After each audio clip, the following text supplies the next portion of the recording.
Goldfish. Can I get a handful? Sure.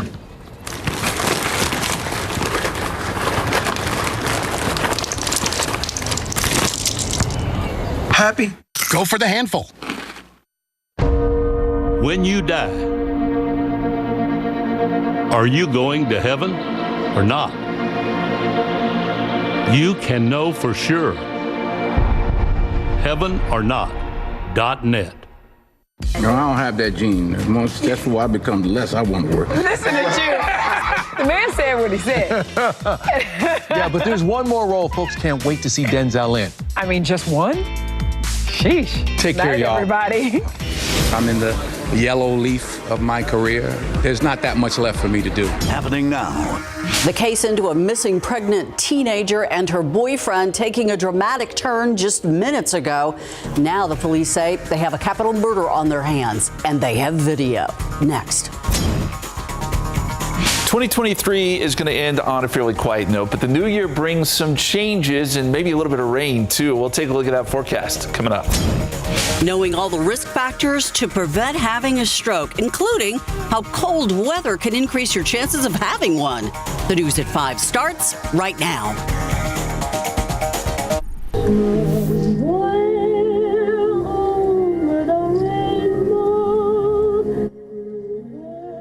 Happening right now, a vigil in honor of Savannah Soto, a pregnant 18-year-old reported missing Friday with her boyfriend, now confirmed shot in the head. The vigil for her and her unborn baby boy, Fabian. But just as that crowd was gathering at Kenwood Park today, another was gathering at police headquarters with dramatic new information into what really happened to Soto and her boyfriend, Matthew Guerra. Both found dead in her car on the northwest side on Tuesday. We have team coverage on what has become a national news story with Avery Everett from the vigil. But we start with Daniela Ibarra. Daniela, the chief announcing that this is now a capital murder case. Do we have confirmation on how the couple died? Well, Ursula, like you mentioned, the medical examiner did confirm that Savannah Soto and Matthew Guerra, they both have gunshot wounds to the head. And so far, they've only determined a manner of death for Savannah as homicide. Now, detectives, they've been looking through a lot of evidence over the past couple of days. They've been looking at cell phone records, they've been looking at social media and surveillance video. In fact, they released one of those pieces of surveillance video to us just about an hour ago. I want you to look at your screen. You'll see two cars driving towards each other, a silver Kia and dark pickup truck. They stop and you'll see someone who police are calling a person of interest get out of that truck. The door of that silver Kia opens. Now, I want to point out that that Kia is the one that police say they found Savannah and Matthew dead in on Tuesday. The chief says this video was taken days before that gruesome discovery near where the bodies were found. The chief says detectives are doing everything they can to solve this case. Clearly, it was a heinous act. It was unspeakable, the tragedy of it. Want anyone with information to call them. That means if you know about who those persons of interest are, if you know who that truck belongs to, they want you to call homicide detectives, and they say you can remain anonymous. That number, it's 210-207-7674, and again, you can stay anonymous. We're live from SAPD headquarters. Daniela Ibarra, KSAT 12 News. Thank you, Daniela. Now, as the police chief was asking for help finding the gunman or gunmen, the family and friends of Savannah Soto were asking for prayers. Avery Everett now at Kenwood Park in Leon Valley, where the Soto family remembers yet another child killed in gun violence. Avery. Ursula, this vigil is all about finding peace in the middle of tragedy. There are still so many questions left unanswered for the family of Savannah Soto. I was actually there with her father, watching that news conference on my phone, and they say devastated doesn't even begin to describe how they feel. I mean, this is the unimaginable. But San Antonio and the community here is stepping up to support them. I mean, there are hundreds of people here, some family, others friends, some are even strangers who just wanted to show love to this family. They did a balloon release. They did a dove release, and they're even handing out flowers just so the people can remember both Savannah and Fabian. They say nothing will change what happened, but they're thankful to the community for all the prayers. Thank you, everybody. Thank you for real. It really means more than y'all will ever know. especially now that we got our answers. Next is just laying the princess to rest. Was her brother speaking, and there's a big significance to this park for the family. I want you to take a look at the trees right behind me. You can see that one of those trees has a plaque at the bottom. That tree is for Ethan, who was shot and killed just a few months ago. The tree right behind it is already getting flowers and plaques. That's for Savannah and Fabian. Obviously, this is a devastating story. We'll continue to keep you updated at 6 o'clock and tonight on the Night Beat. But reporting live, I'm Avery Everett, KSAT 12 News. Thank you so much, Avery. And just to let people know, coming up at 6 o'clock, we're going to dig a lot deeper into the crime scene, what police are saying, and again, more from this vigil. Thank you, Avery. Meantime, a couple of crime scenes near downtown now appear to be the work of a shootout. One man dead, another one injured, with bullets flying at two different locations. Investigators say the crime scenes on Leal and West Myrtle Streets are only about a mile apart from each other. Max Massey there on the scene this morning where that story was unfolding, and just the start of it was beginning to unfold. This was the scene around 9:30 last night. This is the 700 block of Leal Street, where police were called for reports of a shooting in progress. When first responders arrived, they found a 35-year-old man laying right in the middle of the street with an apparent gunshot. Investigators say, based on evidence at the scene, it was an argument between the victim and the shooter, another man, that escalated to gunfire. The two men shooting at each other. The victim shot multiple times and the suspect drove away. EMS arrived and the victim was taken to the hospital. That's where he later died. As the sun comes up, really the only evidence left over from the overnight shooting that we can see is the crime scene tape. I was able to talk to some neighbors. They didn't want to go on camera, but they did tell me that arguments and gunfire is not uncommon in this area. The second scene developed just minutes after the first. Another shooting call came in where police responded to the 900 block of West Myrtle. It turned out to be the suspect who was shot. Police say the suspect, the 27-year-old man, was shot in the leg by the victim and called 911. Now, this investigation is still ongoing, and we are still waiting to learn what exactly triggered the gunfire, who the identities, who the victim and who the suspects are, and what charges the suspect may be facing. Max Massey, KSAT 12 News. We want to take a live look outside with your traffic authority cameras. It's a big night in San Antonio because right now we're getting ready for the Alamo Bowl, and there are thousands upon thousands of people who are coming into town or already in town. There is some traffic right here at 281 at the quarry, but you can expect the weather, listen to me, the traffic to be horrible. The weather, on the other hand, actually is quite beautiful for all of our visitors that came in from Arizona and Oklahoma.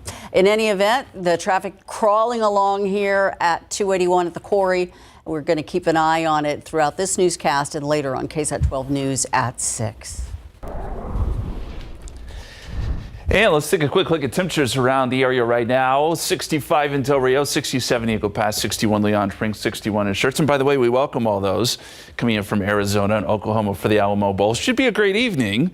As you can see, temperatures are comfortable. We had a lot of sun today, but they're starting to fall now that the sun will be down soon.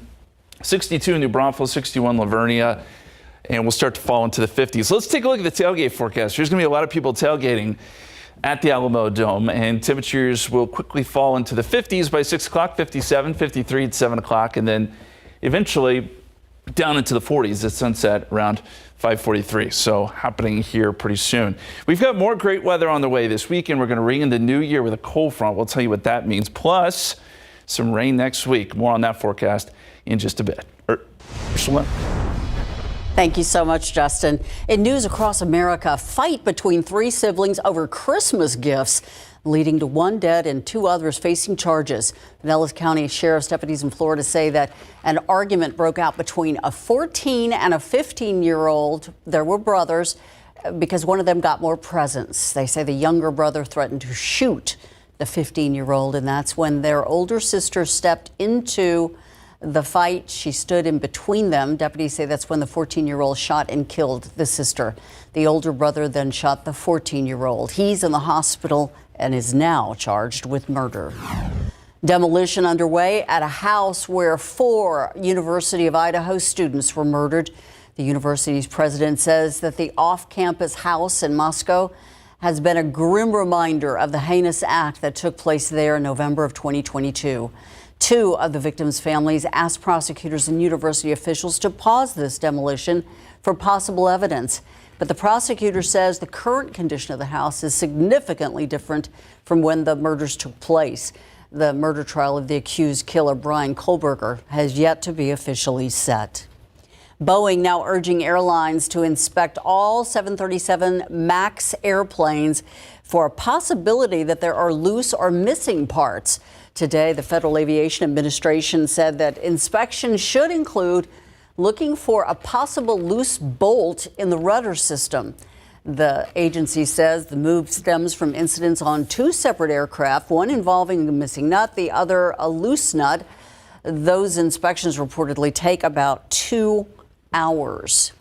But that kind of delay is not necessarily what travelers today are talking about. Extreme severe weather continuing to impact millions in the Northeast, with flooding and heavy rain pummeling parts of the region. But Rita Roy says the West Coast is also getting hit, and all of this is coming right in the middle of the holiday rush. Roads turn to rivers on the California coast. Everyone okay? Heavy surf breaking through a seawall in Ventura County and flooding a neighborhood. Authorities in Santa Cruz County shutting down streets and warning evacuations might be necessary for some neighborhoods near the coast. Similar flooding on the other side of the country in Pennsylvania's Lancaster Township, like this rain-soaked roadway. Today I thought it'd be a little bit better than leaving the day after Christmas. And wintry storms slamming the middle of the U.S. This car flipped over on the side of the road in Columbia County, Wisconsin, with snowfall causing slushy and slippery conditions. Police urging people to take it slow, saying they've responded to several rollover crashes and slide-offs. The extreme weather comes amid the busy holiday travel season. Some air travelers dealing with delays and cancellations. They sent us to a hotel, the Doubletree, and we got there and the hotel was sold out. So we all had to Uber back here, and people just spread out pretty much and slept. The next flight that I have is 8 p.m. tonight, so it'd be 24 hours here. Atlanta's Hartsfield International Airport seeing a crush of people, and the roads are also expected to be congested on Thursday and Friday. If you're in a major metro area like D.C., Denver, and San Francisco, analysts say travel times could be up to 20% longer this holiday season with double the delays. And a good reminder, if you're hitting the road, AAA says the best times to drive are before lunchtime or after 7 p.m. Rena Roy, ABC News, New York. Straight ahead, a lot of us know the major risk factors that can lead to having a stroke, but there may be one that you don't know about. The cold weather, how it could increase your risk. Next. This SA Salute holiday greeting is brought to you by Blue Skies of Texas. Hello everyone from Blue Skies of Texas at Air Force Village. Merry Christmas to all the amazing personnel in our armed forces.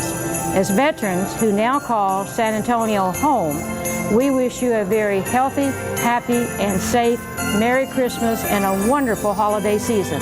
God bless you all. Merry Christmas, everyone.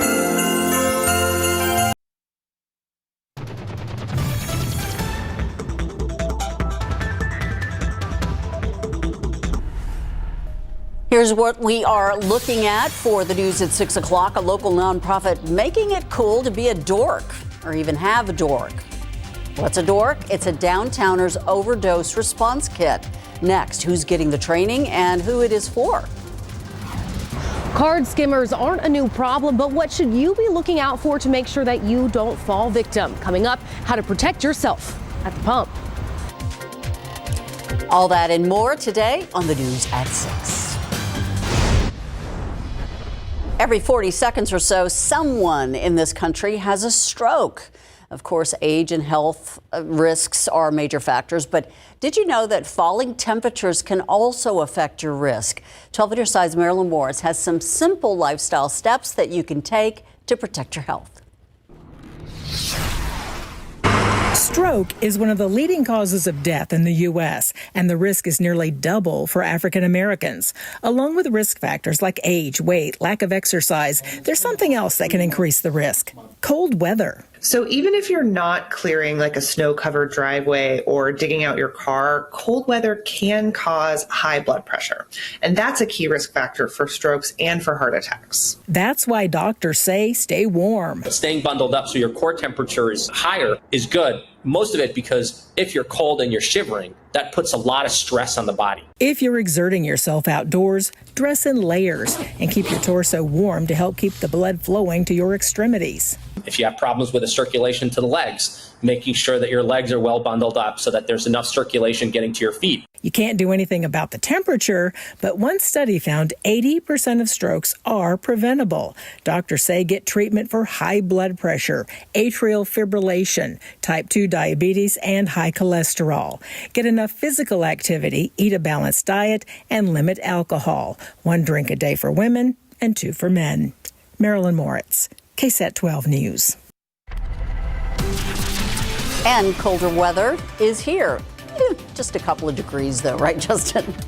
Yeah, it's not bad. We've had a good stretch here. The only complaint I've heard, and it's been a loud complaint, is the mountain cedar. It's not been very nice to us. It's been kicking up because we've had a northerly wind, and we're probably going to see a couple more days of high mountain cedar counts. So just a heads up there. Let's take a look at the forecast as you plan out your evening. 53 degrees at 7 o'clock, 58 p.m., 48 at 9 o'clock. Then as we head into the overnight hours, temperatures will fall off into the 30s pretty quickly. 37 by 4 a.m., 35 by 5 a.m., and that's going to be our morning low. So it gets close to freezing here in San Antonio. Maybe not quite here around the city, but outlying areas, I think it's entirely possible we get down to the freezing mark. 30 in Bernie, 30 Bulverde, 30 in Rio Medina, 33 Castroville. If you're in the hill country, it's almost a guarantee. We'll see some 20s up there, so a cold start to your Friday. But it warms up nicely. We'll get another beautiful day, just like today. It was fantastic out there. Futurecast. So we're going to see more sunny skies coming up tomorrow. Saturday looks good too. The air will be dry. Changes a little bit on Sunday. We'll start to see a little bit more moisture coming in here out ahead of our next cold front, which right now is scheduled to arrive just as we ring in the new year. So Sunday evening looks okay. There could be a shower or two on the coast, but I don't expect anything here. Then once the front comes through, it's breezy. So we're going to be ringing in the new year with some gusty winds probably. And then all of the rain stays well east of us. So places like Houston and Beaumont, they will get some rain probably right as we head into 2024. But for our celebrations here, again, looks okay, just a little windy at times. And then we'll see some cooler conditions for New Year's Day, along with some of those gustier winds out of the north. A bit more cloud cover on Monday, too. So here's your New Year's Eve sneak peek. 70 on Sunday. It's actually fairly warm. Some morning clouds, a shower to the east. We get that front through, breezy in the 40s once we ring in the new year. So I would recommend a jacket if you're going to be outside. 58 Monday, cooler and breezy for New Year's Day. So 2024 starts off on a cool note. Let's look at the numbers right now. As you look outside, it is really nice this evening. 61 in San Antonio, 63 New Braunfels, 62 in Seguin, 59 for Bernie and Kerrville. We've still got that northerly wind for the most part at the reporting sites. Here's why. You look at the water vapor, we got a big low still swirling. This thing has just parked itself, or it did park itself over the plains. It's finally moving a little bit. But on the back side of it, we're still getting drier air coming in to South Texas, and that's why things have been so very beautiful over the last couple of days. Let me take you out to the Pacific, though. This is the next system that will affect us. You can see a little bit of a swirl here. This is the one that will bring the front through for New Year's Eve, but no rain. Then as we look further west, and this is way out there near Alaska, but this is our next rainmaker.